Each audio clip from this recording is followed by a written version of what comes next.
चलिए हम लोग आज लेक्चर 2 देखते हैं क्लास 10th का रियल नंबर का।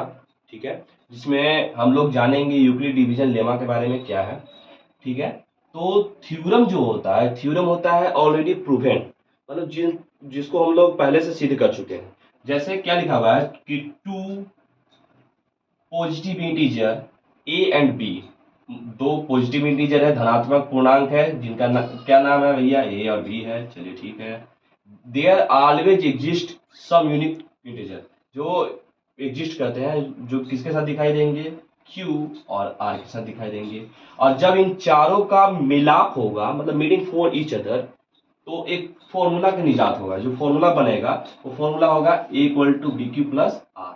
ठीक है, जहां R का जो वैल्यू है सर, या तो 0 के बराबर होगा या 0 से बड़ा होगा, और जो B का वैल्यू होगा वो R से बड़ा होगा, और 0 से तो बड़ा होगा ही। ठीक है, अब देखिए डिवाइडेंट, डिवाइडेंट इक्वल टू क्या होता है, डिवीजर इनटू क्वाइटेंट प्लस रिमाइंडर।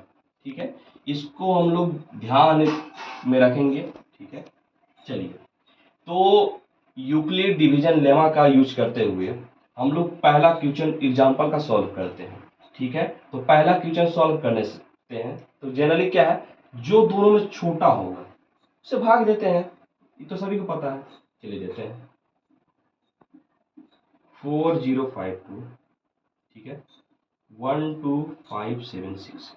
ठीक है, भागा देते हैं कितने बार में, तो जनरली देखते हैं 3 बार में लगता है, तो कितना हो जाएगा 12 1 5 6। चलिए 6 में से 6 गया यानी कि 0, 7 में से 5 गया 2, 5 में से 1 गया 4, बाकी तो इधर।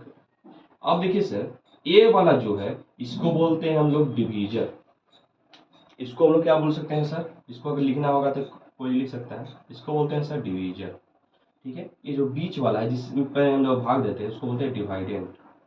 ठीक है, और कितने बार में लगा उसको बोलते हैं क्वाइटेंट।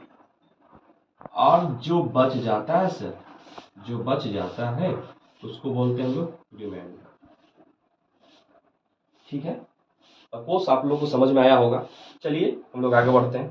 तो इसका रूल क्या है सर, कि जो लास्ट में रिमाइंडर बच जाता है, जिसके कारण रिमाइंडर बचता है डिवीजर के कारण, तो डिवीजर को हम लोग डिवाइडेंट समझ लेते हैं। तो चलिए कितना है 40। अब देखो 420 को कितना बार में कर सकते हैं, तो 10 बार में तो कर नहीं सकते हैं, इसलिए लास्ट कितना है 9। तो करेंगे क्या, 0 का 0, 9 दूनी 18 के 8, हाथ में लगा 1, और 9 चौके 36 और 1 7, यानी कि 2। ठीक है, 2 बचेगा ना सर। उसके बाद 15 में से 8 गया 7, 9 में से 7 गया 2। ठीक है, अब सेम जैसे इसके साथ किए वही इसके साथ भी करेंगे सेम। 420 कितने बार में लगेगा सर, एक बार में 272। ठीक है सर, अब कितना आ जाएगा 148। ठीक है, 148 किसके कारण आया, तो 272 के कारण आया। यही क्रम लगातार चलते रहेगा सर, जब तक मेरा 0 नहीं आएगा ये क्रम रुकेगा नहीं। ठीक है सर, आप लोग अफकोर्स जान रहे होंगे अच्छे से। तो अब कितना बचा 2 4। ठीक है, तो 1 2 4 इसको कितने बार में करेंगे, 5 बार में करेंगे, यानी कि 120 आएगा, बचेगा 4, 24 यानी कि 6 बार में 24 कैंसिल हो गया सर। तो इसको जो हम सॉल्व किए, इस सॉल्व को इस पर लागू कर देना है, मतलब put the value on this equation, right that. तो चलिए हम लोग इसको हम लोग लिख देते हैं, कोई दिक्कत नहीं है। 12576 इसको लिख सकते हैं।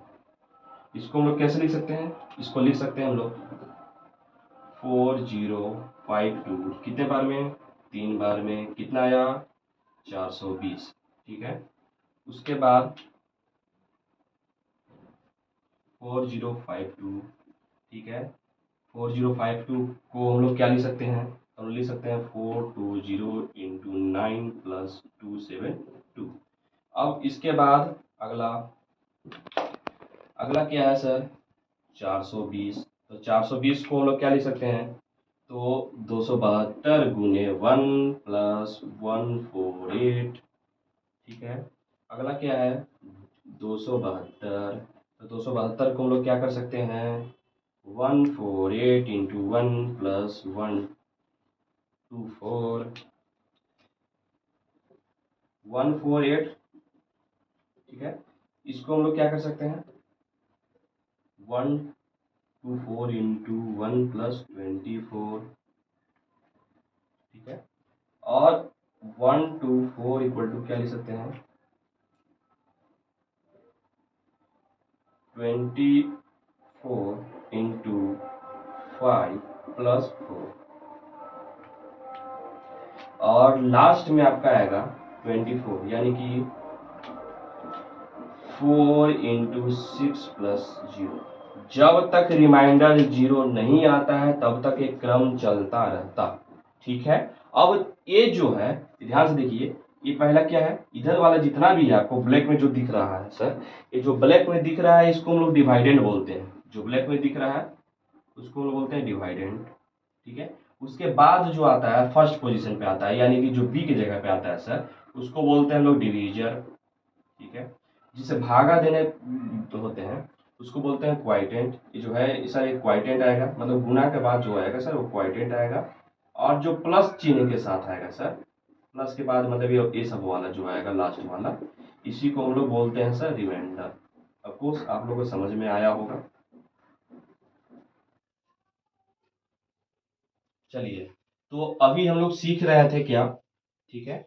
अभी हम लोग जस्ट सीखे कि कैसे हम लोग यूक्लिड डिवीजन लेमा का यूज करके बनाएं, ठीक है। इसी के तर्ज पर मतलब इसी के आधार पर हमारा एक्सरसाइज 1.1 का कुछ क्वेश्चन दिया हुआ है, जिसमें से मैं एक सॉल्व कर देता हूँ और दो आप लोग को बनाना है, ठीक है। Same to same pattern, pattern change नहीं है सर। तो जैसे देखिए पहला 135 एंड 225, 135 को अगर 225 में करते हैं, ठीक है। अब तो ये बताने की सर हमें तो लगता है कि जरूरत नहीं होगी कि ए है जो डिवाइडेंट है, ये डिवीजर है, कितने बार में लगेगा वो क्वाइटेंट होगा, जो बचेगा वो रिमाइंडर होगा।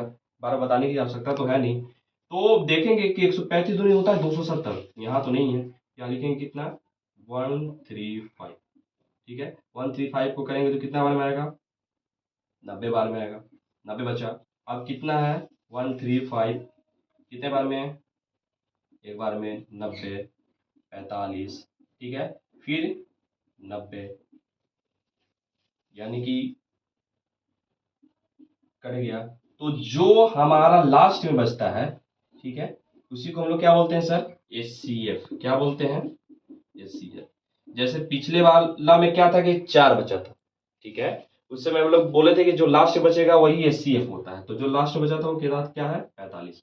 इसको सेम टू सेम इस पैटर्न पे हम लोग लिख सकते हैं। जैसे लिखने के लिए क्या कर सकते हैं सर, तो 225 है, इसको हम लोग ऐसे लिख सकते हैं 135 गुने 1 प्लस 90, 135 है सर, इसको 90 इंटू 1 प्लस 45, और 90 है तो क्या लिख सकते हैं 45 गुने 2 प्लस 0, यानी कि जो आपका बी होता है उसी को हम लोग एचसीएफ बोलते हैं।